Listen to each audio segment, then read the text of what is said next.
Muito boa noite, pessoal. Aqui é o Jack e você está no Estratégia de Guerra, lives diárias para homens de verdade. Se você notar alguma coisa diferente aí, fica frio, tá bom? Vamos transmitir hoje a live com o pastor Rômulo Monteiro. Vai ser brutal, brutal, brutal, brutal.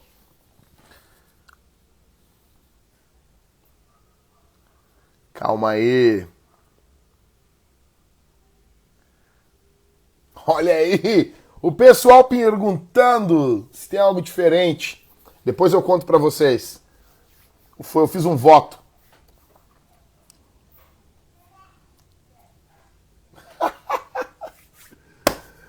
Depois eu conto pra vocês. Tá bom? Vou contar um dia minhas histórias de cabelo, barba com a minha esposa aqui. A gente vai fazer uma live junto. Vamos lá. Pastor Rômulo Monteiro, cadê você? Reverendo Rômulo Monteiro, onde você está?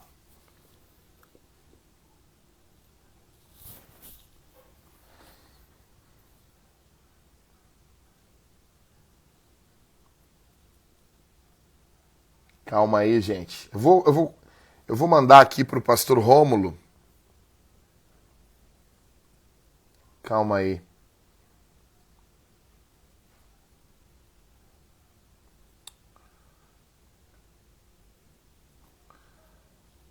Segura aí, gente.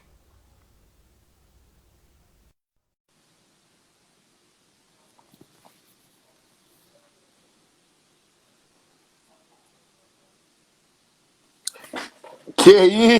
isso, reverendo? E aí? E aí? Deixa eu arrumar o fio aqui. Calma aí, calma aí.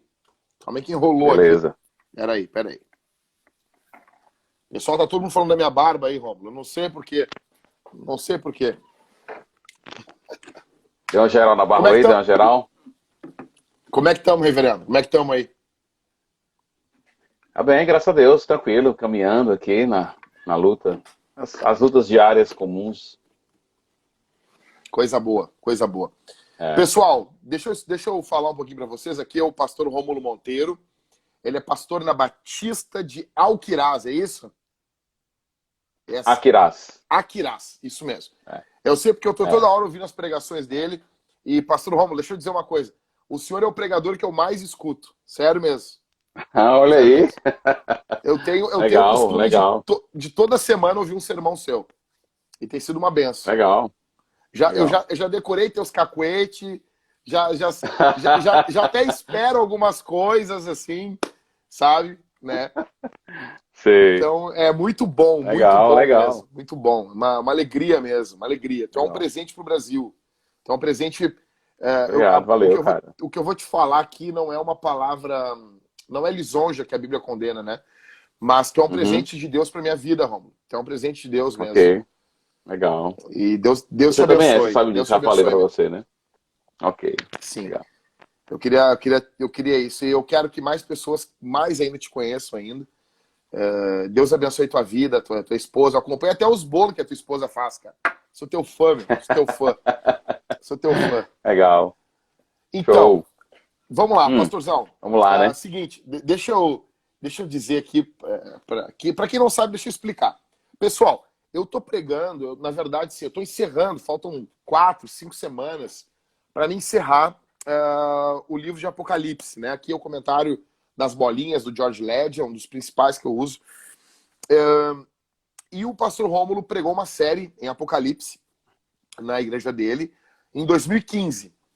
E eu conversei com o pastor Rômulo sobre a pregação, sobre a divisão do livro. Então ele me ajudou muito, né? Muito, muito, muito. E, enfim, eu quero dizer aqui que normalmente eu faço, sempre fiz isso. Quando eu vou pregar um sermão, eu monto o esboço ali, e eu gosto de ouvir um pregador que outro. E em Apocalipse, eu estou ouvindo o pastor Rômulo direto, né? Então já ouvi outros sermões em Eclesiastes, tudo, mas agora eu estou ouvindo mais essa série, né? E tem sido muito bom mesmo, assim. Então eu vou lá, dou um Ctrl+C, ó, mas muito pouco, tá? Podem ficar tranquilos. Mas eu dou um Ctrl+C, Ctrl+V numa aplicação, ou então, porque pregador é assim, Rômulo, olha só, vai dizer que assim, tu não tá aqui e tu ouve o cara pregando e tu pensa, cara, uma palavra que ele falou te abre um leque, assim. Então, eu verdade, acho, verdade. e assim, o que me ensinou a ser honesto no que envolve pregação? Eu tinha um pastor, Rômulo, que um dia eu perguntava para ele assim, nossa, que sermão, pastor. Aí ele dizia, esse sermão aí, a ideia eu tive do livro tal, tal, tal. Outra vez eu perguntava, que sermão? Uhum. Ele disse, mas esse sermão eu ouvi terça-feira um pregador uruguaio pregando e eu peguei a ideia dele e preguei. Eu era muito honesto, assim. Então, Ok. eu gosto disso, tá? Mas, assim, Uhum. basicamente, eu quero dizer que eu tenho sido muito abençoado pelas tuas pregações. E a gente conversou muito sobre Bem, Apocalipse. Eu queria conversar um pouquinho contigo foi. aqui, falando, né, sobre qual a importância do Apocalipse para a igreja de hoje, de 2020. E, antes de tu responder, Ok. a gente começar a falar, Rômulo, é muito louco que eu tô ouvindo os teus sermões em meio a uma pandemia. Então tem Isso. vezes que em 2015 tu dizia assim, gente, daqui a pouco vem uma doença e muda totalmente a tua vida. Cara, às vezes eu tô na rua, eu saio pra fazer uma caminhada, boto no fone e aquilo vem com peso, assim, um peso, sabe? É. E eu, cara, que loucura, que loucura. Enfim, enfim, Interessante. vamos dar o start já direto aqui. Vamos lá, vamos lá. Assim, a igreja hoje tem tanta discussão em cima de Apocalipse. Apocalipse é um livro que a gente Uhum. tem que se debruçar ou devemos deixar de lado, como muitas pessoas falam, Calvino não comentou sobre Apocalipse, eu não quero Uhum. falar também. O que tu tem a dizer sobre isso? Então, a gente não pode escolher, né, uma parte da Bíblia para descartar, né? Ela já fez esse trabalho para a gente, né? O trabalho de canonização já foi feito antes. Então, a gente não pode fazer escolha do tipo, esse texto eu vou pregar ou não vou pregar. Eu me lembro que nas minhas aulas de homilética no seminário, o professor deu um texto que eu olhei assim, meu Deus, o que eu vou fazer com esse texto? E ele disse, lute com o texto, ore com o texto, e você vai ver que Deus vai falar. E realmente, não tem um texto bíblico para a gente escolher, dizer que vai ou não vai.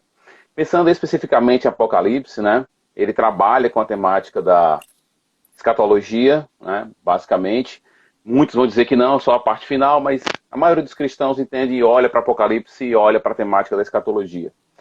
E aí é um ponto importante, porque eu creio que o desfrute da vida presente, ela só se dá com o entendimento da vida futura. Então, quando você Bom, tem um entendimento da vida futura, quando você sabe o que vai acontecer, o seu desfrute é muito melhor.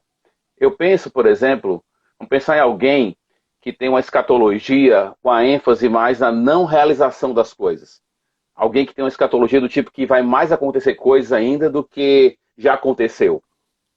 Uma escatologia, por exemplo, a pré-tribulacionista, que é a maioria dos cristãos que nós temos hoje, a maioria é pré-tribulacionista, eu não sou, mas a maioria é. uhum, Uma escatologia pré-tribulacionista, as escolas, eles esperam mais e a parte da realização é menor. uhum, O que acontece? Isso afeta o desfrute de muitas coisas hoje. Então, quando você estuda Apocalipse ou escatologia, colocando aqui os dois na mesma linha aqui, quando você estuda escatologia, você está não somente olhando para o futuro, você está basicamente sabendo como caminhar no presente e desfrutar do presente. Eu diria até assim mais, ó. Quando você estuda a escatologia bíblica, eu creio que há muita coisa para acontecer, ok? Coisas novas virão, mas eu creio também que muitas coisas vão ser tiradas. Então, quando eu olho para o futuro, eu não vejo somente coisas novas, mas coisas que serão tiradas. uhum. Então, eu creio que quando você tem essa perspectiva escatológica, você desfruta muito mais do presente. Há muita coisa lá na frente que já é real agora. Eu gosto muito da frase do Douglas, o Wilson não, é o filho dele, o Nathan Wilson, né? Naquele livro Notas de uma Xícara Maluca, ele diz assim, eu amo o mundo como ele é, porque eu amo como ele será. Então, você entendendo Cortou, como o cortou, mundo será, você... cortou. Eu amo o mundo como Ok, ele vamos é. lá. Beleza. Porque eu amo como ele será, Uou, muito bom, muito bom, entende? muito bom. Então, essa faz com que a escatologia não seja uma coisa distante, Uhum, longínqua, né? uhum. Na verdade, o livro de Apocalipse trabalha com informações do presente e do futuro, também do passado, e ele constrói tudo isso para que a igreja se revele testemunha de Jesus no mundo. Então, os efeitos do conhecimento do futuro não são assim do tipo de um curioso que quer saber do que vai acontecer. Na verdade, se você for com essa curiosidade, você vai ficar um pouco frustrado, porque Deus não vai entrar em detalhes com você, ele não vai te dar detalhezinhos de o que vai acontecer, como vai acontecer, se você vai, como você vai andar no futuro, se vai ter ruas literais. Esses detalhes a Bíblia simplesmente não coloca para a gente.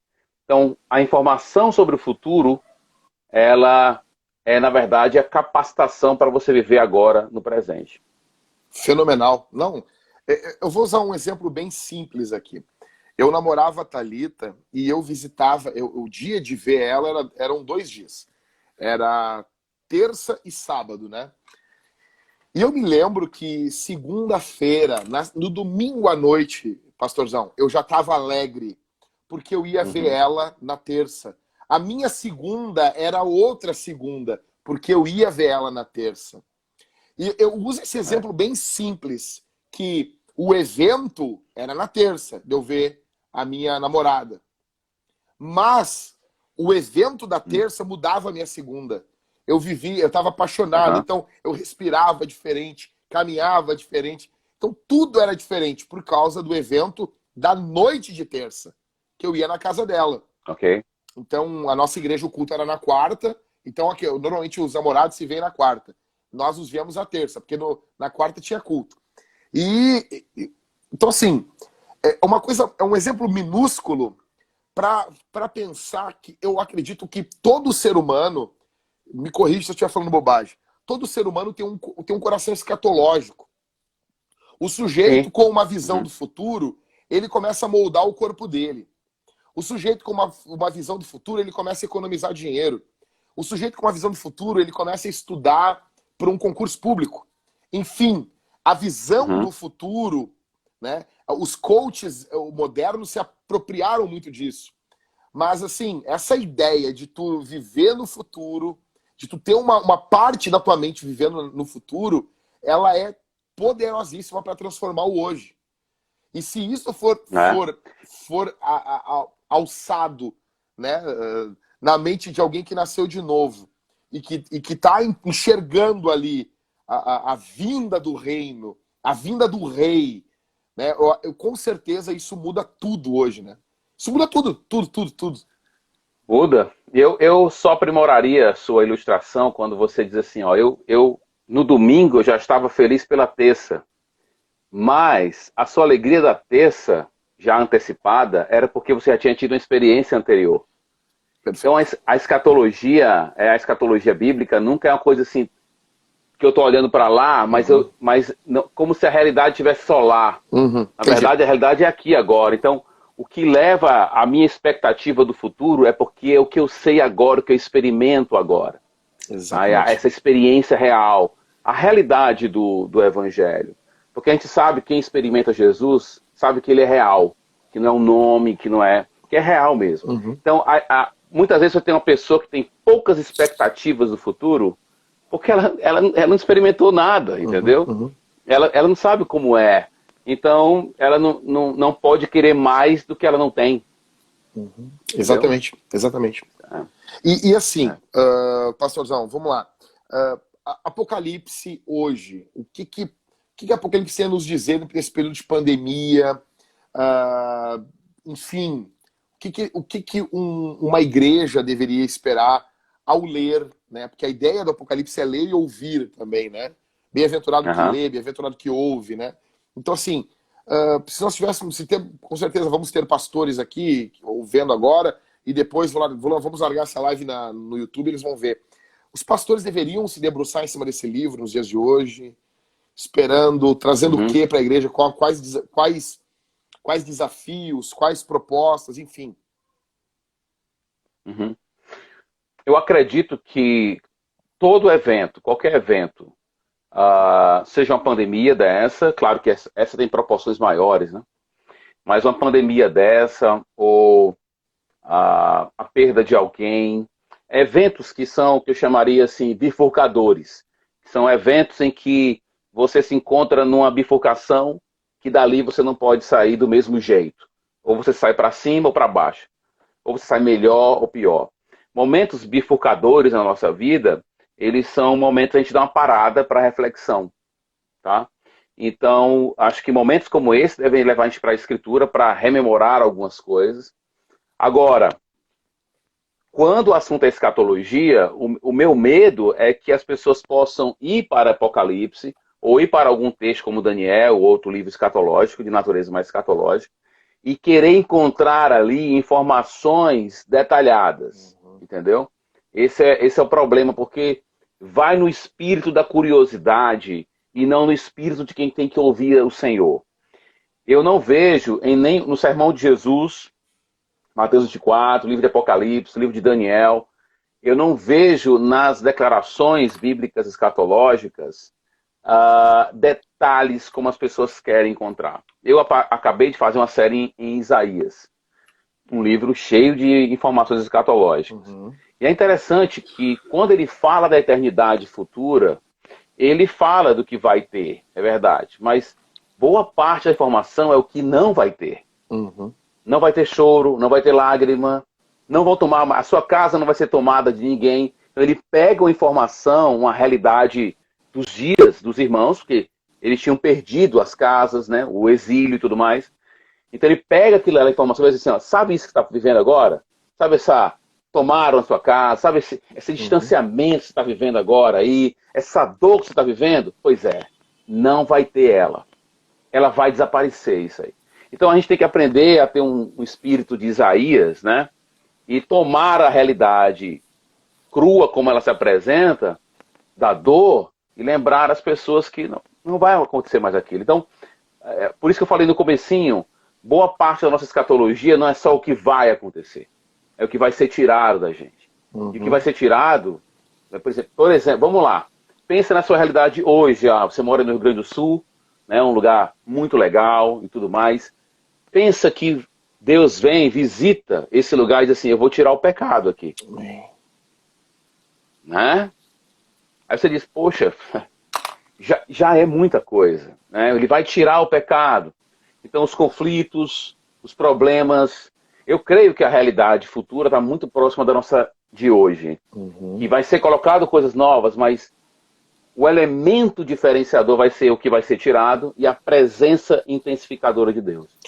Então, Apocalipse, só para responder, né? Apocalipse, ele te ajuda em que sentido?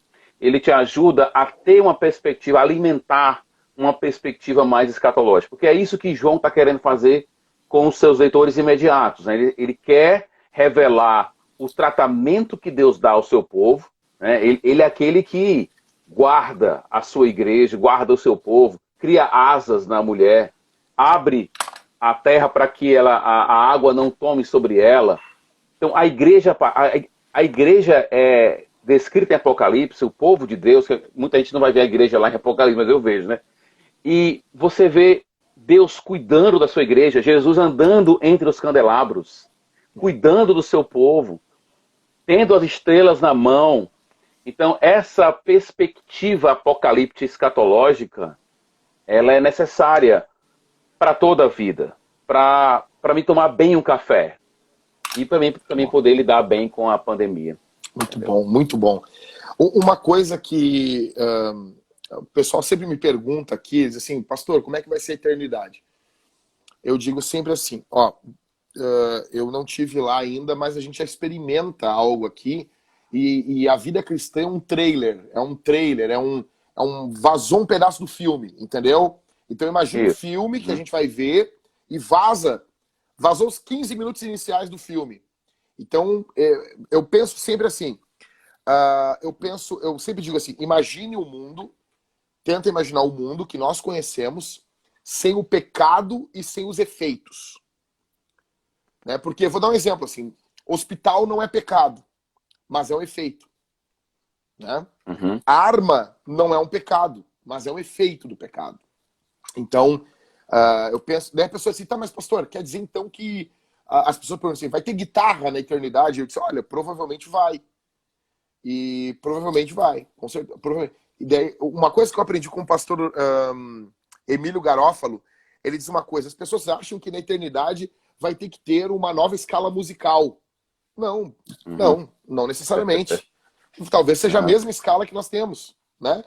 Então, e tentar imaginar o que nós estamos vivendo, e é mais fácil a gente imaginar com muitas coisas mesmo sendo tiradas do que supor o que Deus vai colocar. Isso aí talvez tenha menos informação. E uma outra coisa, na verdade, a Bíblia toda ela é frustrante para aqueles que vão até ela só por curiosidade. Já notou isso, Romulo? O Apocalipse é frustrante, na verdade, sim. Não é mágico, não é nada mágico. Quem vai com esse... É quase que Herodes vendo Jesus. Esperava ver Jesus. Aí quando ele olha Jesus, Jesus fica quieto, olhando ele. Sabe? Porque Jesus não é um macaco de circo para ficar fazendo malabarismo, fazendo entretenimento. E a ideia não é essa. E quando tem muitos pregadores até que vão para a Bíblia com essa intenção, né? E acabam pensando uma coisa aqui, uma coisa ali, e perdem o grande tema do Apocalipse, né? Que é esse Cristo exaltado. E é a igreja como tu diz, né? Como tu disse uma vez para mim assim, olha, as bestas podem gritar, podem fazer o que fazer. Nós vamos gritar na cara delas. Eu me lembro disso. E é exatamente isso, cara. Enfim, é frustrante quando tu vai com uma ideia de curiosidade, mas é reconfortante, é poderoso quando tu entende a ideia da coisa, né? Eu acho que o livro de Apocalipse, por exemplo, no caso da pandemia, que exigiu que as pessoas ficassem em casa e que as igrejas não se reunissem, eu vi a nossa grande luta é exatamente manter a nossa identidade de igreja, porque a igreja em Apocalipse, ela não fica calada, né? Ela testemunha, ela fala o tempo todo. Então, essa natureza da igreja de não se calar, de falar o tempo todo, num momento em que o mundo pede para todo mundo ficar calado. Isso é uma luta muito grande, né? Por isso que eu vi muita gente, alguns colegas discutindo essa questão de abrir ou não abrir os cultos ou não. E boa parte do problema que alguns tinham, não, porque são questão de vidas em jogo. Eu entendo que tem vidas em jogo, mas é a questão da identidade da igreja em jogo. E a gente entende que a identidade da igreja vale muito mais que as nossas vidas, entendeu? Uhum. E não é uma coisa muito fácil. A galera colocou a coisa muito fácil, né? É vida em jogo ou culto? Mas eu posso viver sem o culto? Pois esse é o ponto. Né? A gente pode viver sem culto, entendeu? Essa é a questão. Para uma pessoa que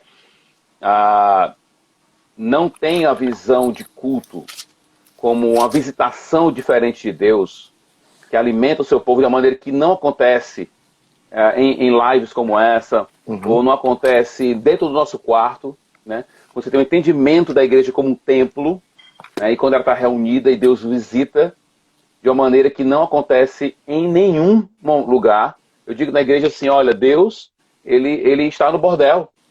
Ele está lá em Brasília vendo todas as armações e as jogatinas e tudo mais. Mas ele está na igreja, quando o seu povo se reúne, ali ele está de uma maneira que não está em nenhum outro lugar. Então, Apocalipse, para mim, um dos desafios dentro da pandemia, não foi não somente tentar entender a questão escatológica, será que estamos nos últimos dias? Mas o desafio maior de Apocalipse para mim, será que eu estou testemunhando? Esse foi o desafio para mim. Será que eu estou falando? Será que eu me calei?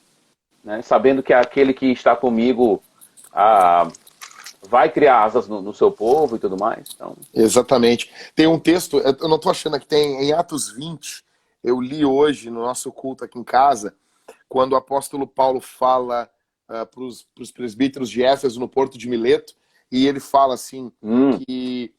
agora eu não achei aqui. Ele diz assim, mais ou menos assim, ele fala que ele não cansou de ensinar eles dia e noite, blá, blá, blá, e ele chega e diz assim, arriscando a própria vida, né, para cumprir o ministério. Mais ou menos isso. Aí eu disse falei para minha esposa, fiz uma pausa na leitura na hora, e falei para minha esposa, para as irmãs que estavam aqui em casa, que eu disse, ó, a Bíblia deixa muito claro que o ministério é mais importante do que a vida, né? Ministério aqui, quando eu estou falando, não estou me referindo a apenas púlpito, né? Seria uma redução. Deixa eu achar aqui. Atos 20, 29. Atos 20, 29, isso aí. 29, verso 30. De ninguém, sirvam comigo em tudo. O 29 eu sei que depois da minha partida aparecerão no meio de vocês lobos vorazes, não pouparão rebanho. Enfim. Aqui, ó, verso 24. Porém, em nada considero a minha vida preciosa para mim mesmo, desde que eu complete a minha carreira e o ministério que recebi do Senhor Jesus para testemunhar o evangelho da graça de Deus. Ou seja, o testemunho de Jesus, para Paulo, é muito maior do que a própria vida. Por isso que não faz sentido poupar a vida para poder testemunhar.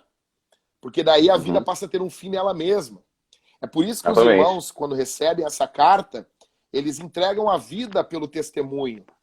Ou no caso que Paulo denomina aqui de ministério, né? Esse querigma, essa proclamação, ela antecede a vida, né? Então eu acho que Apocalipse também chama essa realidade. Sabe uma coisa que me perturba, Rômulo? Uma coisa que me perturba muito é o período de muita sabedoria, de muita covardia travestida de sabedoria. Porque é muito fácil eu pegar de uma forma... É muito fácil a pessoa olhar para mim e dizer, não, o Jack é afoito, porque eu sou. E eu concordo com isso. Mas é muito fácil a pessoa travestir uma covardia e passar um verniz de sabedoria. De prudência. Não, de prudência, exato. Não estou falando contra a verdadeira prudência, mas é muito perigoso isso. É muito perigoso. E chega um momento, eu sempre digo assim aqui na igreja, beleza, gente? Não vamos arriscar, não vamos, né? Eu pergunto só uma coisa para vocês. E quando nós vamos arriscar? Quando que é o momento? Não é agora, tudo bem. O problema é quando nunca ocorre isso. Isso me perturba, entendeu? Isso me perturba. E parece que Apocalipse chama a gente para uma posição, né? Para uma posição diante do anticristo, diante da besta, do falso profeta, não apenas futuro que a Escritura apresenta, mas para esses anticristos que o próprio apóstolo João diz que já se manifestam nos dias de hoje. Esse sistema anticristão, essa mentalidade anticristã que foi inaugurada no Éden, né? Enfim. E nesse período é interessante que houve aquele evento terrível lá nos States, né? Daquele ato racista, que é uma coisa muito comum nos States, e houve todo aquele movimento e as pessoas iam para as ruas, e eu fiquei pensando, poxa, os caras estão indo para a rua porque acreditam que isso é o mais importante, e eu estou em casa. E aí, mas, tá entendendo? E você via que, eu vou fazer uma análise aqui para não confundir as coisas. E você não via crítica da mídia geral a esses movimentos. Por que não havia crítica? Porque para eles aquilo importava. É mais importante do que a vida. Exatamente. Então, parece que a gente comprou o discurso dos outros, e na hora que os outros precisam mostrar o que é mais importante para eles, eles mostram o que é mais importante para eles. Eles mostraram o que é mais importante para eles. Lutar pelo racismo, ou contra, melhor dizendo, o racismo, é mais importante do que qualquer outra coisa. Mas o momento exigia. Cara, você está por fora da urgência do evangelho, entendeu? Esse é o ponto. Uma coisa, a gente já conversou muito sobre isso, mas uma coisa que eu fico pensando é que, às vezes, aquilo que a gente está acreditando, né, aquilo que a gente fala, prega, não invade o dia, né? Então, o que eu vou falar aqui, eu não quero falar como um fariseu, e eu não quero colocar uma regra, mas eu vou só dar um exemplo, porque, assim, eu tenho um farisaísmo próprio, comigo. Então, tem coisas que a Bíblia não me exige, mas eu exijo de mim e não quero exigir de ninguém aqui. Mas quero só usar isso como um exemplo. Aqui em casa, nós fizemos essa semana o exame de Covid, não estamos com Covid nem nada, é a segunda vez que eu faço o exame. Ok. Tem uma moça que mora conosco aqui, ela estava com sintomas, né? Ela se queixou assim, não estou sentindo cheiro, não estou sentindo gosto, né? Então, isolamos ela num quarto aqui, começamos a dar comida para ela, levei ela para fazer o exame, eu e minha esposa, e eu fiz o exame também, porque eu estava com alguns sintomas. Bom, fizemos o exame do cotonete, não estamos, estou bem, ela está bem agora também, saiu o resultado, ela não teve nada. Nesse período todo, o que nós fizemos? Eu disse, tu vai usar máscara, fica dentro do teu quarto, não sai, nós te levamos a comida, eu deixava a água na porta dela, mantém a porta fechada, abre a janela do teu quarto, mantém ventilado, mas na hora do culto, quando a gente faz um culto doméstico todos os dias, na hora do culto, nós vamos reunir a mesa, nós vamos abrir as janelas, não vamos ter contato com ninguém, mas tu vai sentar à mesa conosco, vem com a máscara, traz a tua Bíblia, porque nós precisamos. Nós vamos buscar Deus. E eu não tô falando que as pessoas têm que fazer isso, entende? Só que assim, algumas coisas para nós são caras. E eu quero dizer uma coisa aqui. A comunhão para mim é muito cara. A comunhão para mim é muito cara. Vou dar um exemplo. Quem sabe, eu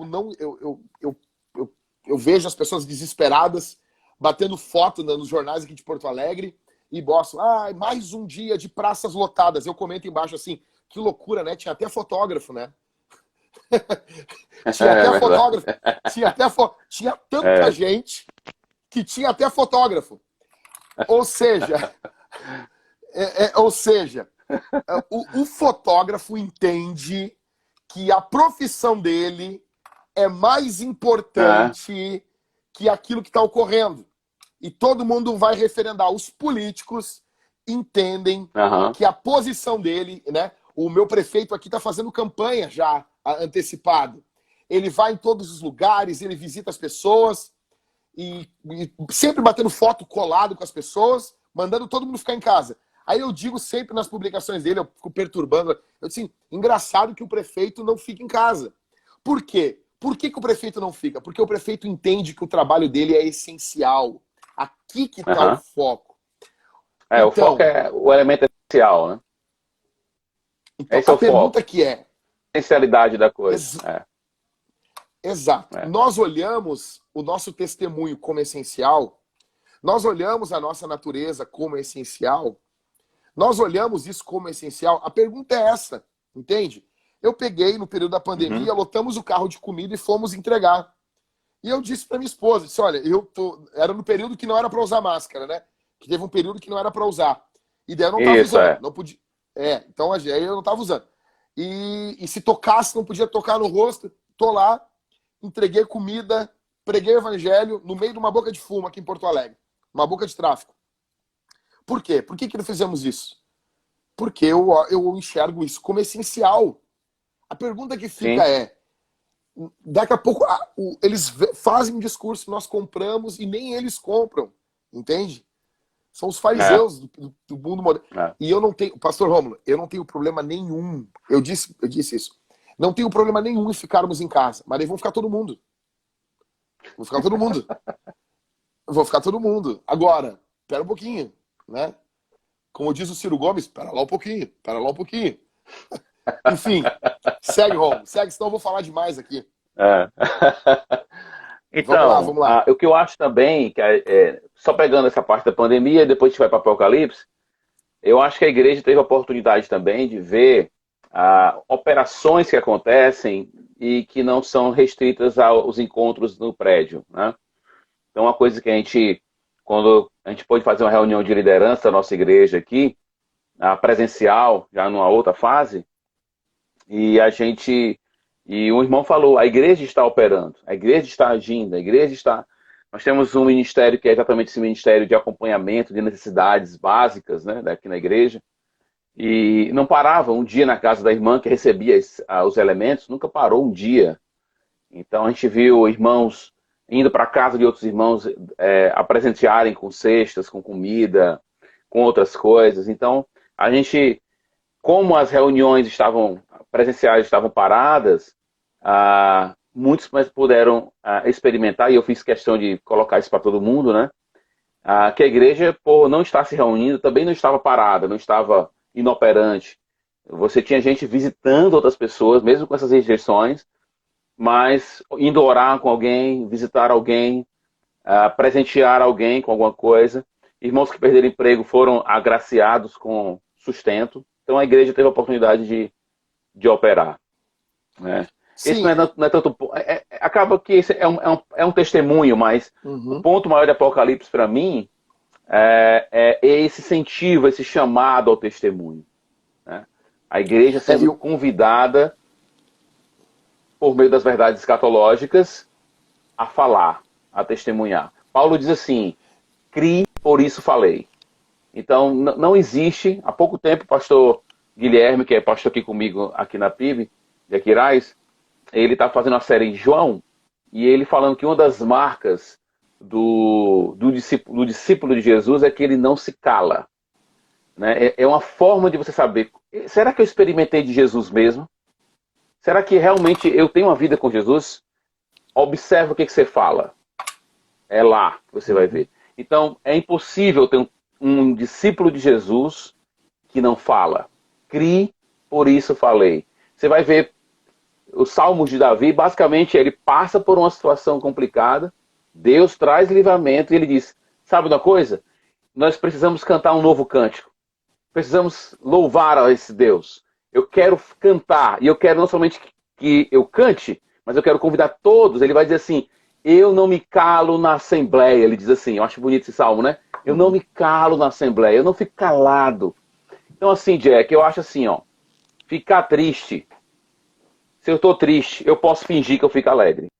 Eu posso estar triste e eu posso assim, olha, dar aquele sorrisão amarelado, fingir que estou feliz. Mas não dá para você estar feliz e fingir que está triste. Não dá para você mudar a chave, entendeu? Então, quem encontra alegria em Jesus, não fica calado. E essa é uma das mensagens de Apocalipse. A galera fica louca com os anjos, com as trombetas e as taças, e esquece esse elemento fundamental, que é falar de Jesus. Exato. E uma coisa, assim, falando sobre isso, né, que às vezes, tu até comentou até que as pessoas que estão redigindo as leis, tudo, são pessoas que estão desesperadas de medo de morrer, né? Elas estão apavoradas. Então, assim, vamos ouvir, vamos seguir. Por exemplo, aqui na Vintage, nós cancelamos os cultos antes de pedirem para cancelar, né? Foi antes. Não precisamos do Estado. Só que num dado momento, quando nós começamos a ver ônibus lotados, todas as coisas lotadas, a igreja nossa aqui, as paredes levantam, é muito arejado. Shopping com gente. Assim, não, aqui tem muito. Aqui é muito mais arejado, cabe 2.000 pessoas no prédio. Nós vamos botar 50, a 8 metros uma da outra. É ridículo. Então, assim, não vamos seguir, não seguimos. Agora já voltou ao normal, né? Mas não seguimos, porque o que ocorre? Eu noto que as pessoas, não apenas os crentes, as pessoas tentam definir a pessoa pela biologia. Vou dar um exemplo. Se a biologia me define, tudo que eu faço tem que ser para a minha preservação. Tudo. Se eu sou definido pela biologia, eu sou um ser biológico, logo toda a minha vida, meu estilo de vida tem que ser pautado para preservar a minha bio, a minha vida. Aqui eu entro num vídeo teu que tu falou sobre os alimentos, sobre o jejum, né? Sobre as pessoas que exaltam tanto a saúde isso se torna um ídolo, né? Tem o seu lugar na vida cristã, mas isso se torna um ídolo. Só que é o seguinte, a biologia dá uma proposta antropológica, mas a visão antropológica dela não é final, ok? Se trancou. Voltou. Voltou. Então, a minha resposta final sobre quem eu sou é teológica. Por isso que a vida, ela pode, em algum momento, estar em risco e a coisa estar sendo feita pelo lado correto. Se eu partir do princípio apenas biológico, eu não salvo minha família. Aí acabamos com toda sorte de atos de bondade, de misericórdia, porque tudo que colocar a minha vida em risco tem que ser proibido. Então, para mim, envolve os dias que nós estamos vivendo, eles são muito, como tu disse na tua live na época, são reveladores. Eles revelam qual é a antropologia das pessoas. Ou seja, como que elas se enxergam, o que define elas. Então, eu não quero morrer, não tenho desejo de buscar a morte. Eu quero ver minha filha crescer. Mas existem coisas que estão acima desse meu desejo. A fama do nome de Jesus está acima disso. Então, a glória do nome de Deus está acima disso. O bem do povo de Deus está acima disso. Né? Porque se essas coisas forem negociadas, já não há mais sentido eu estar vivo para ver minha filha crescer. Enfim, eu acho que Apocalipse chama a gente para essa urgência. Né? Eu acho que não sei se o termo seria urgência, mas chama para essa realidade, porque o real é o transcendente. Porque daqui a pouco nós estamos apenas focados no aqui, no agora, né? Quando até o aqui e agora não nos preenche. E a gente precisa de algo além. Aí nós ficamos mortificando com arte, com um monte de coisa, enfim. Né? Eu acredito que essa é uma das bênçãos de Apocalipse também. Eu acredito que Apocalipse, como a Bíblia de forma geral também, ela não vem para... ela vem para ampliar a nossa visão. Né? Ela vem para aumentar a nossa visão. Então, o passado tem valor para a gente, o presente tem valor para a gente, as coisas de agora têm valor para a gente, mas elas são sempre medidas à luz dessa questão futura. Então, é por isso que você falou se vai ter notas musicais, alguma coisa desse tipo, né, no futuro. A galera pergunta se as notas serão as mesmas. Eu diria assim, se vai ter... Você falou outra coisa, não lembro mais agora, mas a galera quer saber o que vai ter no futuro, né? Qual era o exemplo que você tinha dado? Não lembro agora, mas... Eu citei... Alguma comida, alguma coisa, não lembro, né? Hospital, armas, e essas coisas não terão, né? Porque são consequências do pecado. Não terão. Né? Aí fica aquela coisa, vai ter guitarra, você falou guitarra. Guitarra. Então, eu não sei se vai ter guitarra, mas eu sei que no futuro algo vai acontecer lá que me remete à guitarra. Então, e a guitarra me leva para lá. Então, é essa sincronia, sabe? Essa sincronia entre o agora e o futuro que me faz desfrutar da guitarra agora. E Reverendo. Se não tiver guitarra... Reverendo, não desliga. Fala. Eu vou ter que fazer... Eu tenho que urinar. Não desliga. Eu tomei 1,5 litro de água aqui. Segue falando aí. Por favor, segue falando. Sério mesmo. Isso aqui eu vou tentar, beleza. Tá? Beleza. Tá bom? Eu vou tentar interagir com a galera das perguntas aqui. Tá bom, vai. Beleza. Se alguém quiser fazer algum comentário, alguma observação aí, fique à vontade que eu vou tentar acompanhar vocês aqui. A Van pergunta se vai ter hambúrguer, né? Eu acredito que não, né? Que envolve elementos de morte, série de coisas. Mas eu creio que a gente vai passar por experiências, nós passamos por experiências hoje, por realidades hoje, que nos remetem e nos levam para o futuro, tá? Que ao experimentar isso no futuro, a gente vai de alguma forma lembrar do passado. Até porque eu creio que o futuro ele não é marcado pela ausência de memória, e nenhum tipo de memória. A gente vai ter um tipo de aprimoramento da nossa memória. Então pense, por exemplo, nos seus pecados. Tá? Se você cometeu algum pecado, hoje ou amanhã, esses pecados não vão fugir da sua memória. Mas, nós, pelo contrário, nós vamos adorar a Deus mais ainda por ter nos perdoado, por ter cometido tamanho pecado. Então a nossa ótica vai ser um pouco diferente. Deixa eu ver aqui. Conjecturar coisa no Apocalipse é possível? Até que ponto podemos pensar no novo céu e na nova terra?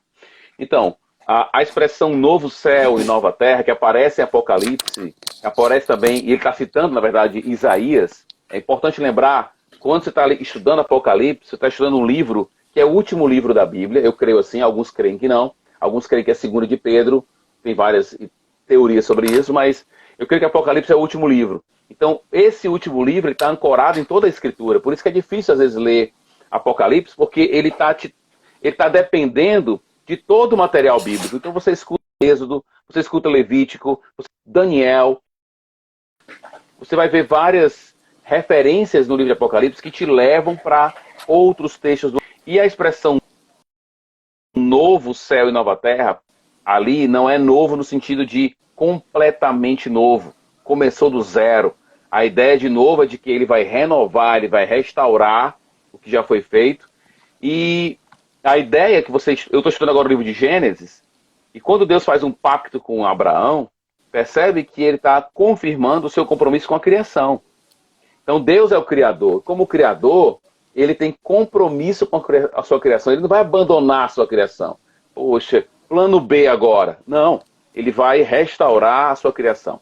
Quando o autor de Hebreus, em capítulo 2, fala de como será o mundo futuro, ele cita o Salmo 8, que te leva para Gênesis. Entendeu?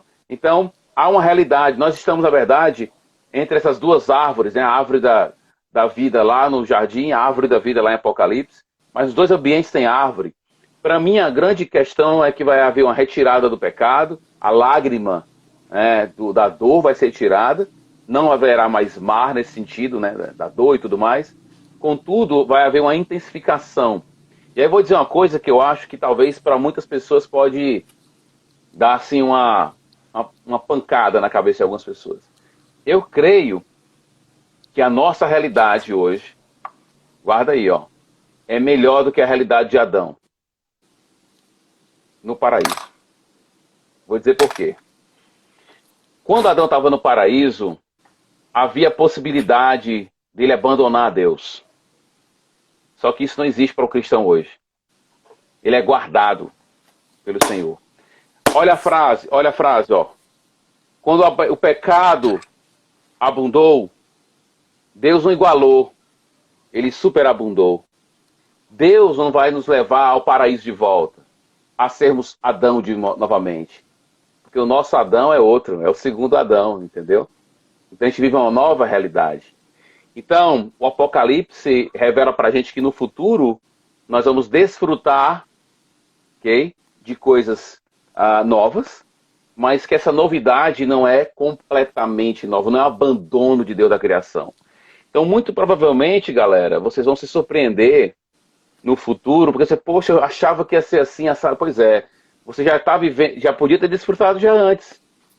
Já podia ter desfrutado melhor sua esposa, seus filhos, a árvore da sua casa, o café, entendeu? O chá, o chimarrão que o Jack gosta aí e tudo mais. E outras coisas, benefícios que Deus nos dá agora, que se não estarão presentes idealmente, igualmente no futuro, lá nós vamos experimentar alguma coisa e vai dizer assim, poxa, na verdade, quando eu tomava aquela Coca-Cola, era para me experimentar isso aqui agora que eu tô me tocando, entendeu? Fenomenal. Então o futuro faz a gente... É isso. Não, fenomenal. Segue aí, tem mais alguma pergunta, pessoal? Pode mandar aí. Escolheu mais alguma, pastor? Ok. A galera tá basicamente fazendo comentários assim. Só eu respondi a pergunta do irmão que falou sobre o novo céu e nova terra. Esse era o tópico que eu estava falando com ele quando você saiu. A ideia de que a gente vai desfrutar de coisas realmente novas. Nós seremos surpreendidos. Mas eu creio assim, sabe, Jack, que quando você entende da graça e do pecado, essas realidades, essa dinâmica de pecado e graça, em certo sentido, todo dia a gente é surpreendido. Todo dia a gente fica chocado com o sol que nasce, né? Que Deus abriu a possibilidade da gente poder viver e poder abraçar nossos filhos e desfrutar da nossa família, nossos irmãos, entendeu? Exato. Uma questão também, a gente fica, às vezes, Apocalipse tem muitas partes difíceis, mas se a gente for honesto, é bem claro a mensagem de Apocalipse. Deus vence. O povo de Deus vence. Sim. Não, e isso falado repetido. Ó, olha a pergunta. Vamos comer bacon no céu? Complicado. Romulo, como é que tu lida com a questão olha... de alimento? Porque tu pregou Isaías fala lá, no alto desse monte, eu vou dar um banquete. É. Vai ter vinho e vai ter prato engordurado. Por causa Isso. de tutano. Ele de tutano. Abacate não tem ele, tutano. na verdade, ele vai dizer até que a gente vai ter a parte da gordura, né? Até a parte da gordura. Exatamente. É. Então, a parte de alimentação, eu não sei. Eu acho que, assim, a minha esposa que às vezes pergunta, será que vai acontecer isso? Será que vai acontecer aquilo? A gente está lendo a Escritura de manhã, e a gente está lendo a Bíblia, meu Deus, quando eu me encontrar com fulano de tal, vou perguntar isso para ele. E eu digo assim, filha, eu acredito que muitas questões nossas, elas serão completamente apagadas, pulverizadas, quando estivermos com o Senhor. Há um livro do C.S. Lewis, inclusive eu fiz uma resenha dele no meu canal, que é Até que Tenhamos Rosto. Um livro muito legal. É um romance muito legal. E há um personagem que tem questionamentos. E há uma cena no livro que é muito interessante, quando ele vai. E é muito, muito próximo da ideia de Jó, do livro de Jó. E a ideia é essa: quando você está diante do Criador, os seus questionamentos somem. Né? Você vê que o questionamento de Jó, que era muito mais profundo, do tipo: será que eu vou comer bacon? Será que eu vou conhecer alguém lá? Será que eu vou me encontrar com alguém e vou conhecer esse alguém? Eu não sei.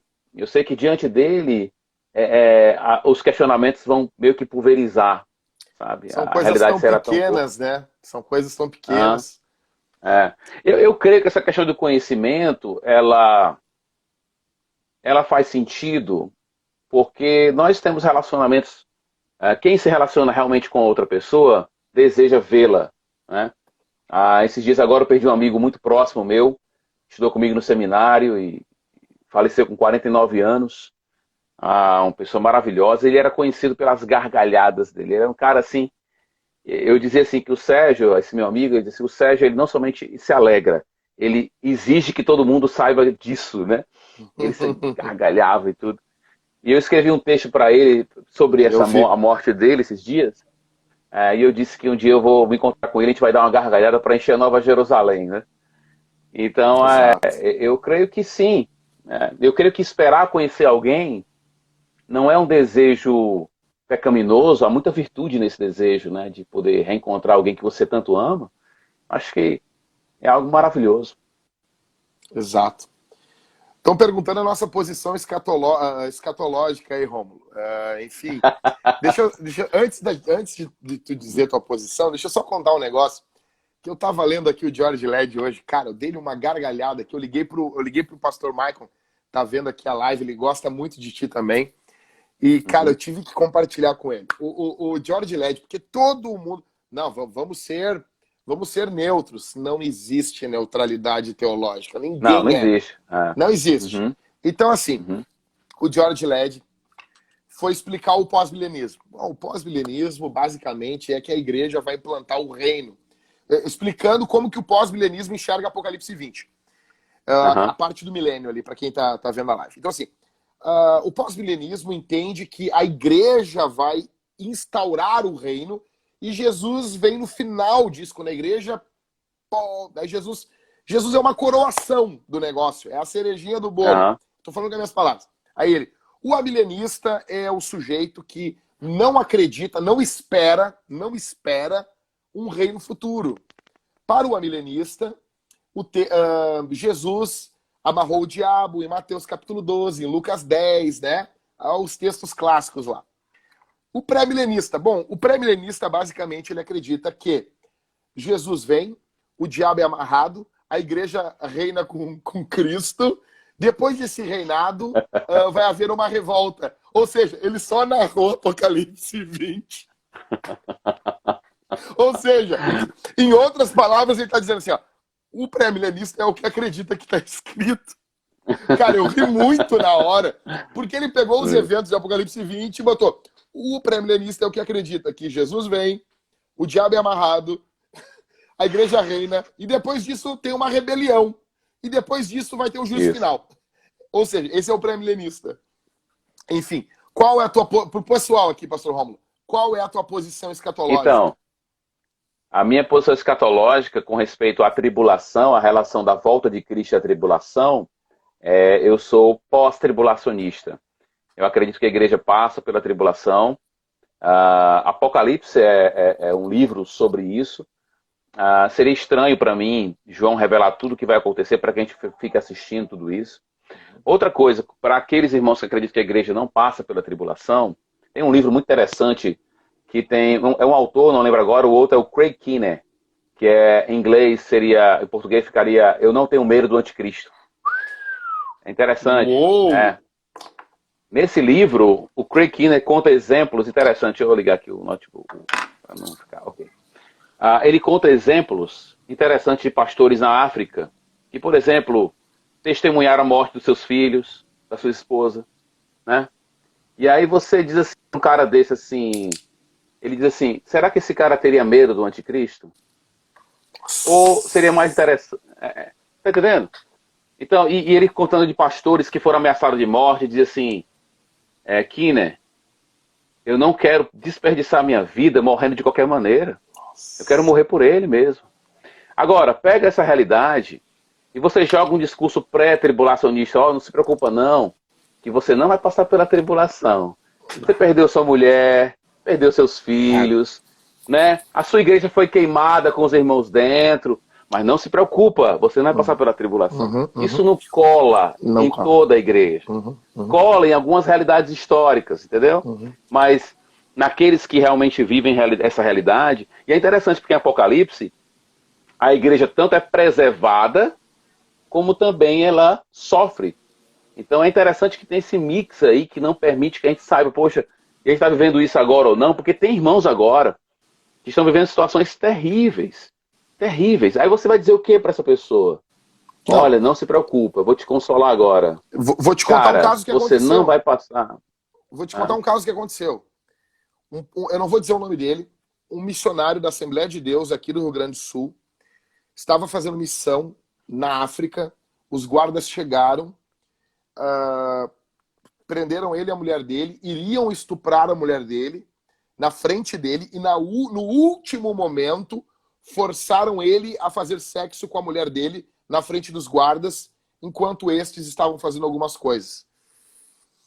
A coisa foi tão chocante, eles vieram para o Brasil, a mulher teve que fazer um tratamento, enfim, ela enlouqueceu, né? Voltou à sanidade depois de muito tempo. E foram falar sobre grande tribulação com ele, ele mandou todo mundo longe, Rômulo. Ele disse, vocês são um bando de imbecil. Ele disse isso. Ele brigou com todo mundo. E ele era da escola pré-tribulacionista. Ele disse, quem vocês pensam que são para dizer que eu vou passar, que eu não vou passar por grande tribulação? Eu passei pela grande tribulação, ele falou. Vocês não sabem o que é tribulação. Exatamente. E no caso, isso. Até um irmão que comentou que vai se intensificar, há uma intensificação de sofrimento, mas essa intensificação não é pessoal, ela é a ideia de coletividade desse sofrimento, né? Mas quando você... Estou falando da questão da individualidade, do indivíduo, né? Poxa, eu não vou passar pela tribulação. Tá entendendo? Mas isso não faz muito sentido para mim. Em relação ao milênio, né? Em relação à tribulação, eu sou pós-tribulacionista. Em relação ao milênio, eu creio no milênio. E a minha crença no milênio basicamente está ancorada em Apocalipse capítulo 20. Né? Essa é a minha fundamentação mais sólida sobre o milênio. É verdade que existem outros irmãos que acreditam em uma realidade milenar, e isso é construído também no Antigo Testamento, com algumas profecias que você percebe que são onde você tem a presença do pecado e a presença do Messias de uma maneira intensa. Então, a turma muitas vezes vê uma profecia no Antigo Testamento e diz, poxa, você tem aqui um cenário onde o Messias está presente, onde há uma realidade de paz, mas também há o pecado. Então, onde é que eu vou encaixar isso? Ele diz, eu vou encaixar nessa realidade milenar que João fala no capítulo 20. Então, eu sou pós-tribulacionista e pré-milenista. Ok? É isso. Mais pré-milenista histórico, mais assim, focado mais em Apocalipse do que nas profecias do Antigo Testamento. Ok? Botei carregar meu telefone aqui. Não, sim. Então, beleza. Eu também sou aí me denomino, né, pós-tribulacionista. Para mim é muito complicado acreditar que a igreja também não passa pela grande tribulação. O mundo sempre precisou da igreja, a igreja sempre testemunhou. Aí, no período mais tenso da história, a igreja sai. Para mim, não faz sentido. Outra coisa, questão histórica. A testemunha de Deus. Exatamente. Exatamente. Outra coisa, para mim, fica complicado é a questão histórica desse rapto invisível, né? Eu tenho outros problemas ainda também com a questão da... A Bíblia é muito clara que ninguém sabe o dia, a hora da volta de Jesus. Mas se a tribulação tiver o período exato de 7 anos, a partir do rapto da igreja já se sabe quando Jesus volta. Então, eu tenho dificuldade com isso também. Enfim, essa volta de Jesus em 2 eventos. Jesus vem, não veio. Jesus voltou, a igreja subiu. Mas, espera aí, não é como um raio que se mostra no Oriente, assim no Ocidente? Enfim, então tem dificuldade. Eu sou pós-tribulacionista também. Acredito que a igreja passa pela grande tribulação. E sou pré-milenista também. Sou pré-milenista histórico. Acredito no milênio, literal, num reino milenar. Acredito. Gosto muito disso. Tem uma parte do comentário do George Led que eu sou fascinado, que ele responde uma objeção mais ou menos assim.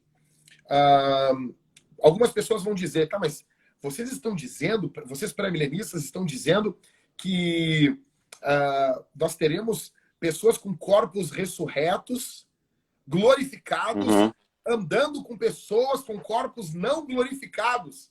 Aí o George Led diz assim, olha, isso já aconteceu numa manhã de domingo.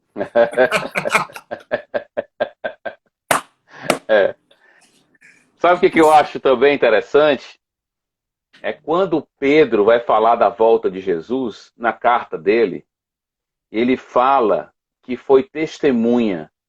É muito interessante aquela argumentação de Pedro, porque ele faz assim, ó, a ideia é a seguinte, que ele foi testemunha da segunda vinda de Jesus. Ele pergunta, mas como você pode ser testemunha da coisa que não aconteceu ainda? E ele fala que ele teve essa visão no monte. Aquela visão no monte é uma antecipação, assim, uma prévia, né? Deus assim, vai ser assim, ó. E eles experimentaram isso, né? Quer dizer, eu sei o que aconteceu. Eu sou testemunha da segunda vinda. E ele já vivenciou isso. Então, essa questão de corpos glorificados, corpos não glorificados, olha, sabe que tem um texto que mexe comigo, é o texto do jovem rico. Oi, cortou. Cortou. Beleza. O que mexe contigo? Vamos lá. O texto do jovem rico. Vai. E tem uma passagem, eu acho que é em Mateus, não lembro mais. Tá cortando, né? Não, voltou. Voltou? Quando Jesus olha para ele, a Bíblia diz assim, Jesus o amou. Jesus olhou para ele e o amou. Ele estava diante do Criador. Ele estava diante do Criador. Entende? Eu acho que uma das grandes diferenças de um cristão para o não cristão é exatamente o fato de que ele vê.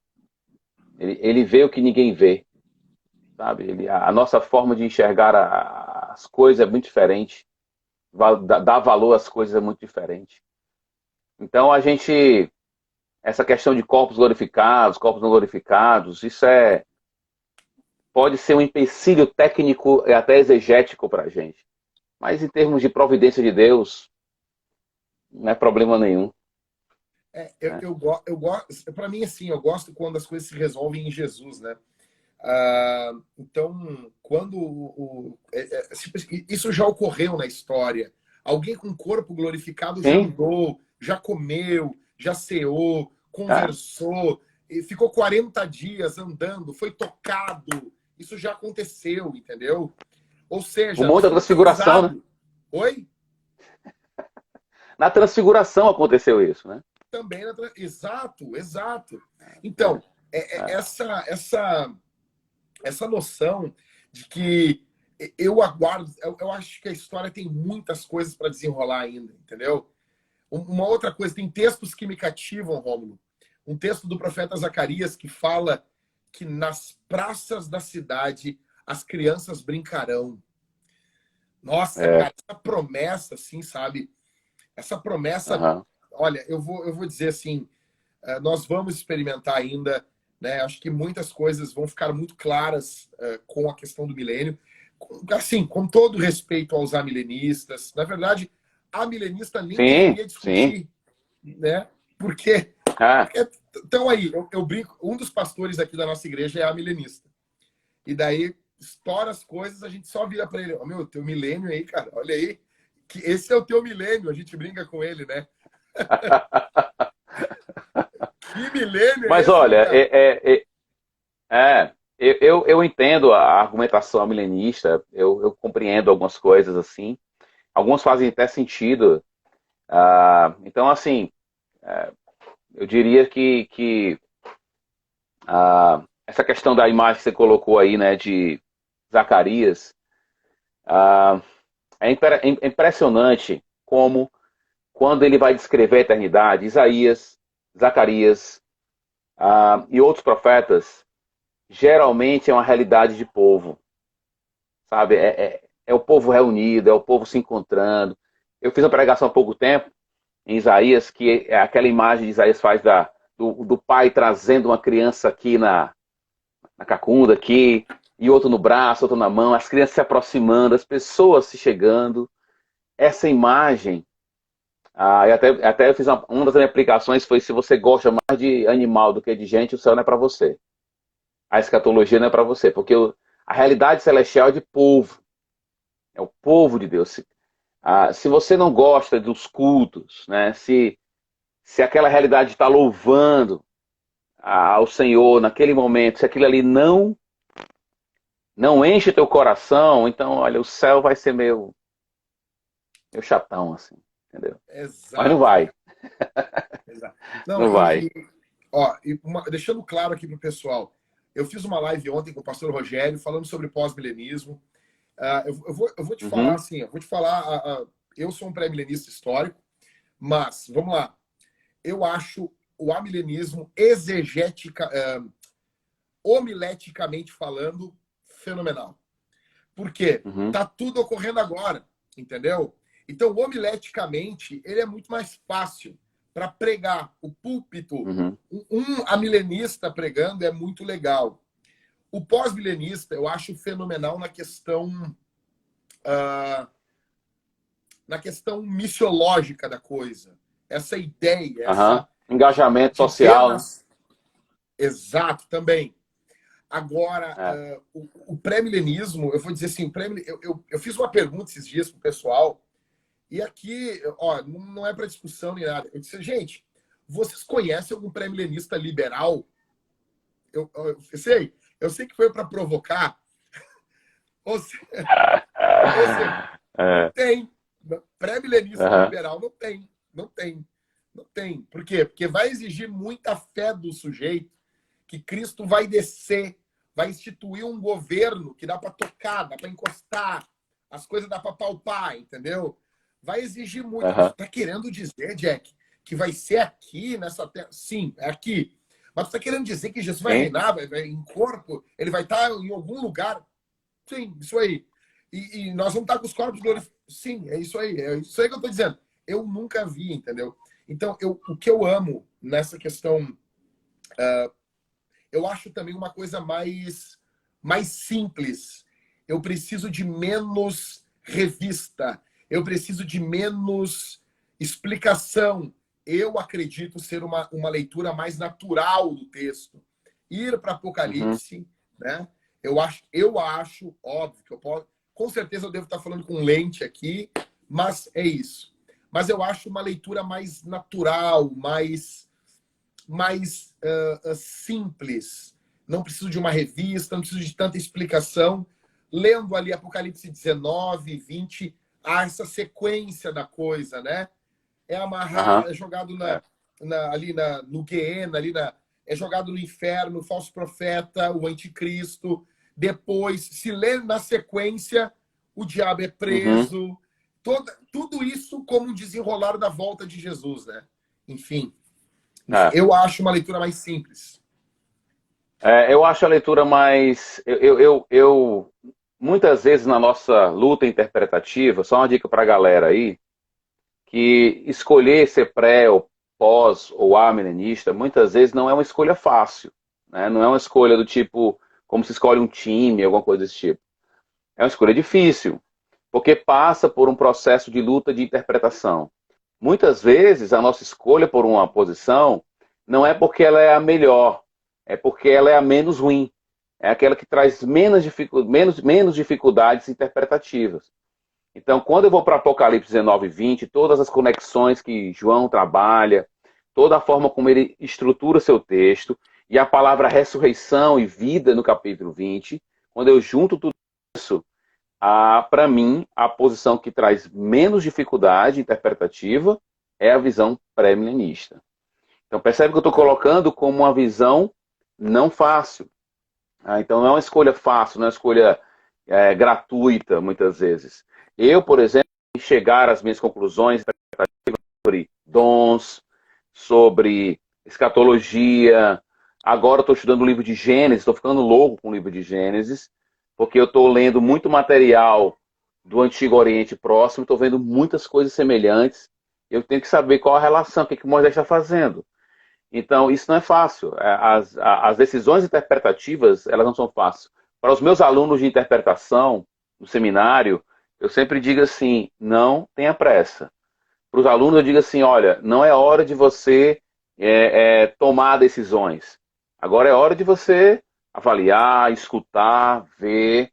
E muitas vezes, eu me lembro que uma vez um aluno meu foi querer me questionar, ele não me questionou de forma direta, mas eu entendi, ficou subentendido.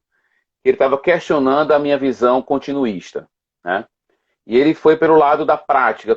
Como é que pode? Como é que você vai fazer se alguém falar em línguas assim, fizer isso assim? Eu disse assim para ele, olha, eu sei que eu vou ter dificuldades, mas eu prefiro ter dificuldades práticas do que contexto sagrado. A minha visão não tem dificuldade com texto sagrado. Então eu não quero me livrar de uma dificuldade com texto, porque ele vai me trazer alguma dificuldade prática. Aí eu disse para ele assim, ó, sabe qual vai ser a dificuldade que você vai ter na sua igreja? Não vai ser alguém querendo falar em línguas, não. Vai ser alguém querendo se divorciar do outro. Entendeu? Então essas coisas são muito mais complexas, muito mais difíceis do que se alguém falar em línguas, esse tipo de coisa. Certo? Rapaz, passou aqui, eu vi agora, o cara, o irmão lá do Cachimbos Fumegantes.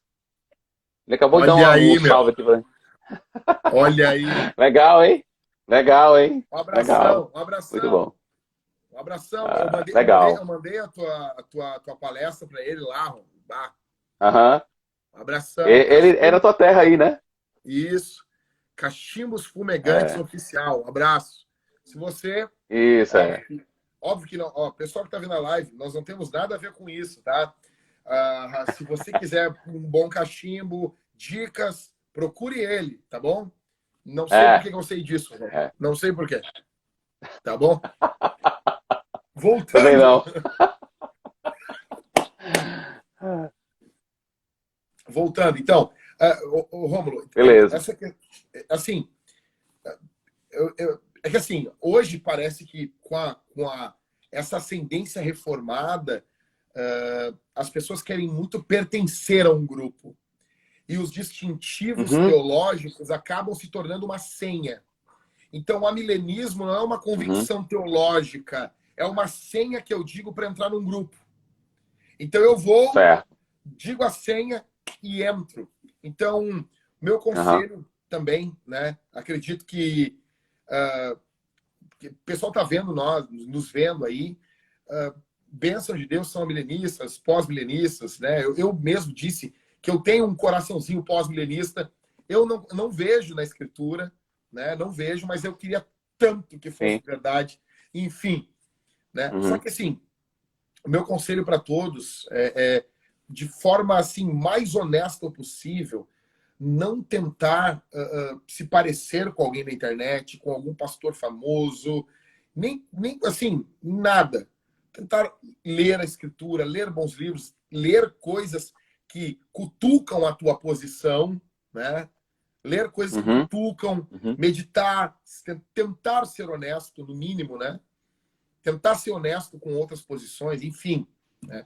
Eu sou pré-milenista histórico, eu amo pensar na eternidade, amo pensar no milênio, né? Eu vou além, assim, vou falar uma coisa, pode soar meio maconha, mas, assim, toda vez, Rômulo, toda vez que eu vejo... Vou dar um exemplo aqui. Um cara foi bater uma foto com um urso, né? E o urso foi bater uma selfie com o urso dormindo, o urso acordou e matou o cara. Todo mundo botou embaixo, o Darwin estava certo, aquela coisa toda. Essa zoeira clássica, né? A evolução... Aí eu disse, pessoal, botei um comentário assim, faz muito sentido. Tudo bem, podemos brincar, podemos rir.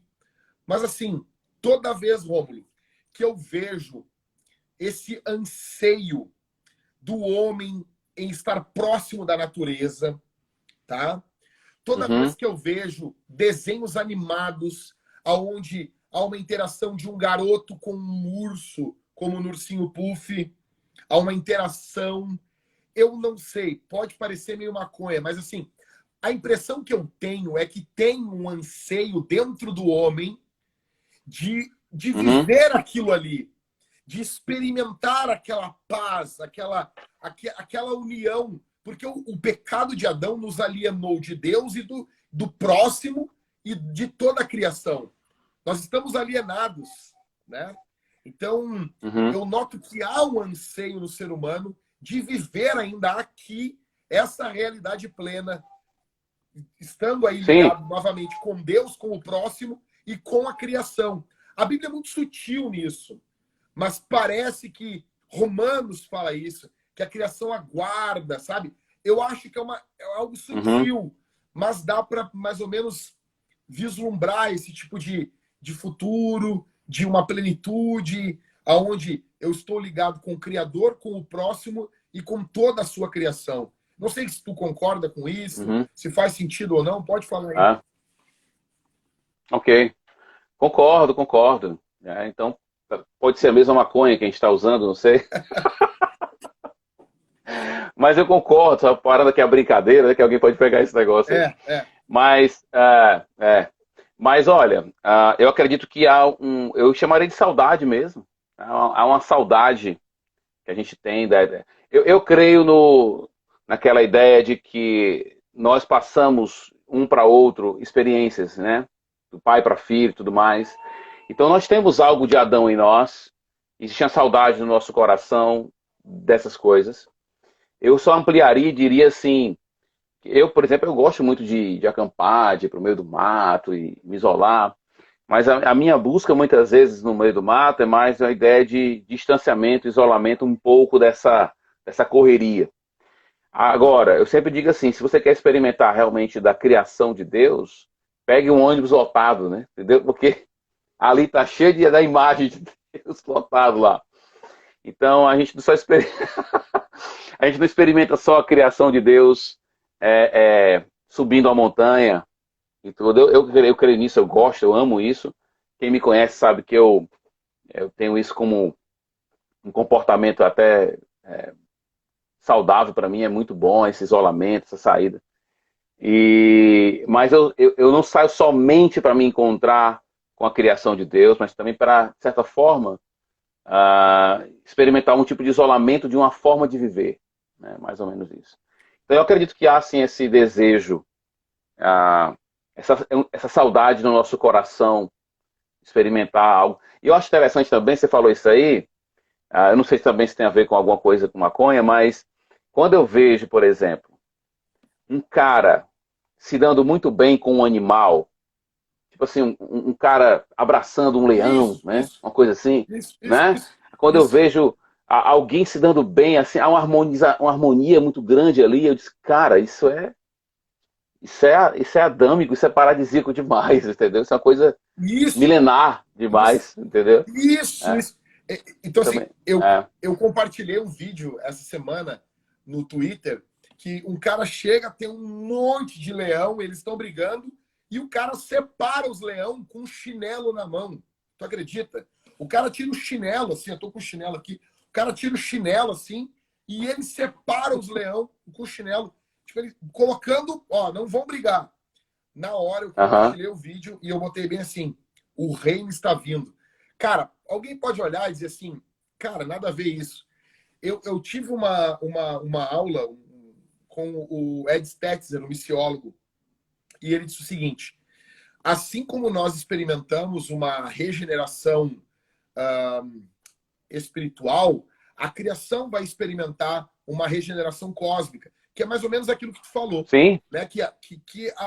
Não é um novo céu, não é um ex nihilo, é um novo a partir do que já tem. Né? É uma regeneração cósmica. Ou seja, exato. Tipo, cara, quando eu penso nisso, meu, eu vejo as pessoas, é exatamente isso aí. Pô, um cara, citaram aqui, tem um vídeo de um cara nadando em cima, montado em cima de um tubarão, cara. E, cara, isso é um troço assim, cara... Tem um filme, não sei se você já viu um filme, que é história real, eu não lembro agora o nome do filme, mas história real de um cara que ele se relacionava muito bem com as baleias. E uma mulher ficou sabendo isso na França e foi atrás desse cara para fazer uma terapia, porque o filho dela tinha problemas, né? Enfim, cara, a baleia ia atrás do cara. Ia atrás do cara. Ela ia até a borda, até o final mesmo, até ficar na areia. Entendeu? E esse contato aí, ele vai para um outro lugar, longe daquela área, e as baleias começam a ir para a área que ele está. Como é que foi um negócio desse, entendeu? Então, essa relação de sintonia, né, de harmonia, eu creio muito, Jack, que a palavra justiça na Bíblia ela está muito ligada com isso, com a harmonia criacional, entendeu? É por isso que às vezes alguns não gostam, a gente usa a palavra justiça para falar de ajudar os pobres, mas entenda, quando alguém faz isso, está dizendo o seguinte, que em termos criacionais, ninguém foi criado para passar fome. Então, nesse sentido, é que é justo. Ah, mas o cara não merece, ele não trabalhou. Paulo, quem não trabalha que não coma, tal. Beleza. Ele de Paulo lá. Mas o fato é que a fome não é uma realidade criacional. E não é justo com o projeto criacional. É nesse sentido, né? Justiça. Essa é a ideia. Exato. Não, uma outra questão aí sobre isso, sabe? As pessoas podem pensar assim, vou mais de uma outra maconha aqui. Está parecendo o Agostinho e a Deodato, né? Quando termina. O Agostinho e a Deodato ficam numa loucura. Mas vou aqui numa... Cara, os caras sempre me perguntam assim, pô, ô Jack, tem algo errado ali com a narrativa de Gênesis? Cara, não tem, não. Assim, cara, como que a serpente fala com Eva e Eva dialoga? Pô, peraí, uma serpente está falando, né? Então, eu vi um irmão falando uma coisa bem simples, assim, ele disse, olha, o mínimo, ou falta-nos informações, pode ser isso também, mas o mínimo que entende é o seguinte, provavelmente aquilo era comum. Aí eu vou dizer assim, cara, eu não morro por isso que eu vou dizer aqui, mas eu tenho impressão, e aqui é um papo bem depois das 10 da noite mesmo, tá? É um papo de boteco, é um papo de boteco, tá bom? Certo. É o tipo de coisa, é que eu tô fazendo numa live, mas é o tipo de coisa que eu digo assim, ó, se tu falar que eu falei, eu vou mentir que não, tá? Então, mas aqui não tem como porque tá gravado. Mas assim, eu tenho a impressão que provavelmente havia essa conexão. E vamos lá. Eu tenho uma cadela, tenho uma pastora alemã aqui. E eu entendo algumas coisas dela, Romulo. Eu entendo.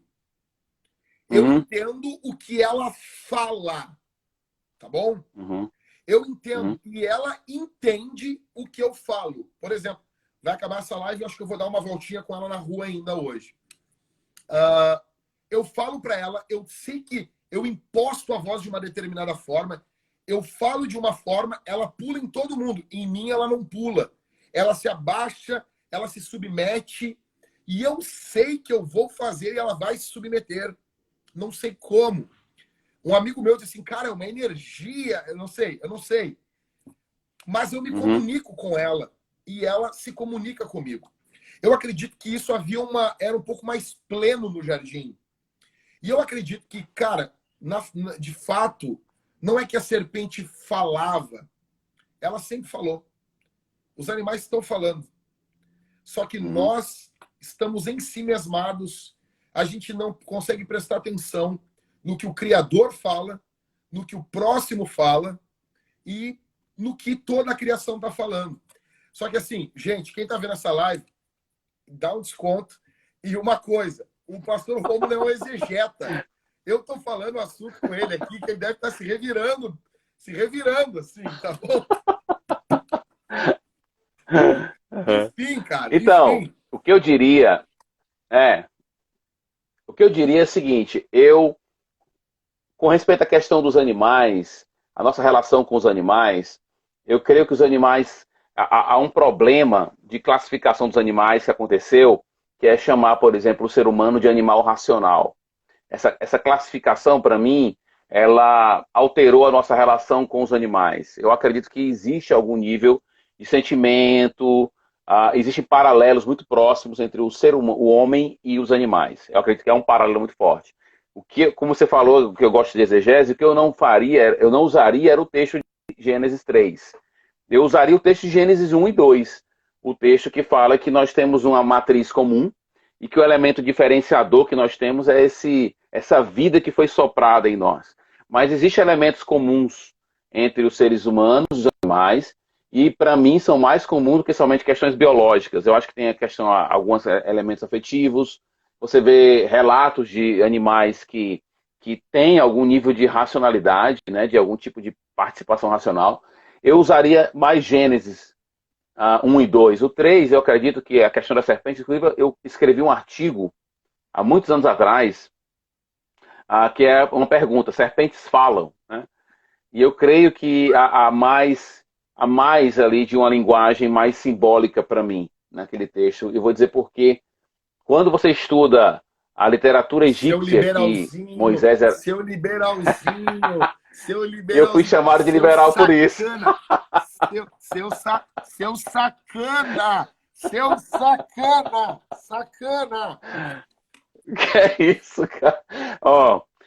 E faz tempo isso, hein? Faz muito tempo. E eu fui chamado de liberal por isso mesmo, tá? Mas olha, quando você lê a literatura paralela, principalmente a egípcia, você fica assustado. Assustado. E Moisés teve contato com isso, né? Então você fica assustado e você vê, por exemplo, o que é uma serpente rastejar? Qual é a ideia dessa linguagem que ele usa? Eu estou lendo um livro agora, não terminei ainda, até postei no Instagram, que é esse livro aqui, ó. Esse livro trabalha gênero literário. A ideia dele é qual o gênero de Gênesis. Isso é um ponto importante. A gente está falando de Apocalipse, né? E a grande luta do intérprete de Apocalipse é identificar o gênero apocalíptico. Por exemplo, nós não temos nenhum paralelo na nossa cultura a Apocalipse. Por isso que é difícil às vezes. Né? Você aprende Machado de Assis, você aprende José de Alencar, você aprende romance, contos, poesia, mas você não aprende literatura apocalíptica na escola, você não lê nada sobre isso na escola, mas esse é um problema. Nós não temos, no nosso imaginário de leitura, nós não temos esse imaginário apocalíptico na nossa mente, e isso nos distancia um pouco mais do texto e do sentido dele. Eu creio que muitas partes do livro de Gênesis, ele está ancorado numa estrutura literária que nós não temos paralelo também, entendeu? E aí o problema é que a gente vai ler esse texto com as nossas expectativas, e é aquilo que eu sempre digo, quando a gente vai interpretar um texto, a gente tem que negar a si mesmo, negar nossas convicções, negar o nosso imaginário em um momento, né? Vai lá, estuda, depois volta e traz isso para a gente, mas esse processo de chegar ao entendimento do texto passa por essa negativa de si mesmo. E, por exemplo, eu sempre tive dificuldade, a narrativa da criação da mulher, eu tive sempre dificuldade, não é uma coisa de agora. Eu falava com meus professores sobre isso, eu dizia, cara, professor, Deus cortou lá Adão, tirou uma costela, como foi, né? A imagem, ela meio que entra meio tosca na minha cabeça, entendeu? E aí, quando você começa a ler o texto e vê que a palavra costela não necessariamente é costela, aí você começa a ver outras coisas, aí a coisa muda. Mas voltando a essa questão da relação com os animais. Vou começar a pregar Cara, eu tô domingo, de hein? boa. Ô, Rômulo, Tá bom, eu tá tô de bom. boa. Eu tô de boa. É que eu Ok. tô tentando fazer, eu tô tentando imaginar. É que quando, é que quando alguém fala isso, eu fico imaginando esses pastorzão assim, bem. E os caras assim, ó. Já começa, já começa assim. O que esse rapaz tá inventando? Que teólogo alemão esse cara leu? Que teólogo alemão esse cara leu? Não, o que me influenciou muito foi o americano. Na verdade, ele é professor lá no Eton College. É o John Walton. O Mundo Perdido de Gênesis 1. Tem também o Mundo Perdido de Adão e Eva, tá em português já. Mas ele é desafiador, viu, Jack? Bem desafiador, interessante. Vale a pena dar uma olhada. Mas Mas assim, ó, pensando. o símbolo para mim de Gênesis, assim, ó, crendo no literal ou não, cara, para mim o que significa aquilo ali é brutal demais, né? A ideia, a Sim, ideia, a ideia, assim, sabe, da imagem. A ideia é quase que a criação é o templo de Deus, né? Deus coloca a sua sim. imagem ali. Isso é forte demais, cara. É, é. Cara, eu falei A isso questão pro da meu irmão. serpente. Pode falar, pode Uhum. falar. Ó, a questão da serpente, para mim, a minha maior dificuldade é que na hora das palavras de maldição de Deus, Deus tem a palavra para o homem, para a mulher e para a serpente. E fica estranho, né? Satanás está fora. E o próprio livro de Apocalipse, agora fazendo a conexão, diz que o dragão é a serpente. Então, ele faz a conexão direta, dizendo assim: olha, a serpente que você fala, na verdade, o dragão que eu estou falando é a serpente. Então a gente fica, peraí, como é que você diz que o dragão é a serpente? Se você não pensar em forma simbólica, não cabe. Né? Como é que um dragão é a serpente? Então eu preciso fazer uma escolha interpretativa, onde o autor está dizendo o seguinte: olha, é o mesmo personagem com nomes diferentes, com simbologias diferentes. Entendeu? Então Apocalipse também é um ponto importante nessa questão da serpente lá. Demais isso, demais, demais. Enfim, é isso. É isso. Pastor Romulo, Beleza. vamos fazer uma live semana que vem, se tu topar, né? A Vamos. gente fala sobre dons. Vamos. Vai ser boa. Vai ser boa essa daí, viu? Isso é bom. Vai ser boa. Vai ser bom demais. Beleza. Vamos ficando por Beleza. aqui. Pode falar, pode falar, pode falar. Não, tá tranquilo. Só agradeço a galera que compareceu aí. O Cachimbo Fumegantes é o Edu. O nome dele é Edu. Tá? Pra não ficar aí achando que... Não sei Esse é por que a gente sabe o... disso, né? Não sei. Não sei. Não sei, não sei, não sei. Não sei. E aqui o irmão aqui, o Dazayev, perguntou várias vezes aqui, eu vi quem é o eu de Romanos 7. Ele quer que eu faça um vídeo, inclusive, sobre isso. Ele entrou em contato comigo. Para mim, o eu de Romanos 7 é... Não sei ainda. Não, mas eu não creio que é um cristão, tá? Não creio que é um cristão, Também não, também porque não. o eu de Romanos 7, nada dá certo para ele. Nada dá certo para ele. O que eu quero, não posso, nada dá certo para ele. E ele ele faz uma declaração muito complicada à luz do capítulo 6 e do 8. Quando ele diz, eu sou escravo do pecado, vendido. Então, no 6 nós somos livres, no 8 nós somos livres, e no 1 somos escravos. Então, eu creio que o eu ali não é de um cristão, talvez uma personificação de Israel. Sim. É isso. É Também, isso, galera. para mim é complicado também que ele não sabe quem livra ele, né? Quem me livrará, É, né? O é. cristão sabe, né? Uhum. O cristão sabe. É. Eu sei quem me livra. Beleza. Tu sabe quem te livra, né? Sim, sim. O camarada ali não sabe. Eu acho, assim, cruel é a frustração dele, né? Ele não consegue em nenhum momento. Você lê Romanos 7 e você lê o Salmo 119, são duas pessoas totalmente diferentes, né? A lei de Deus não é Exatamente. ameaça, a lei de Deus é alegria, prazer. Então é Exatamente. estranho. Perfeito, É. perfeito, perfeito. Semana que vem, então, vamos marcar direitinho o dia, vamos conversar e ver. Vamos marcar. E vamos Vamos falar sobre marcar. dons. Uma coisa bem tranquila, bem Falar leve, sobre dons. bem tranquilo. Certo? Certo. Tá bom? Beleza.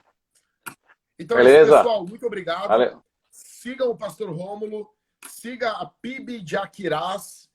vai no YouTube, segue o canal da PIB de Aquiraz, tem todos os sermões, eles botam tudo organizadinho em playlist. Quem mexe lá, quem edita, quem é que edita lá, pastor? É o Jairo Cosmo. Jairo. Abraço, não sei se ele tá com Jairo. Um abração pra ti, Jairo, porque esse trabalho aí, ó, toda a igreja tinha que ter um cara que nem tu, tá bom? Pastorzão, Deus abençoe. Valeu. Deus te use muito. Valeu. Para pregar, vai pregar Amém. o domingo agora. Vai Nos pregar o quê? use.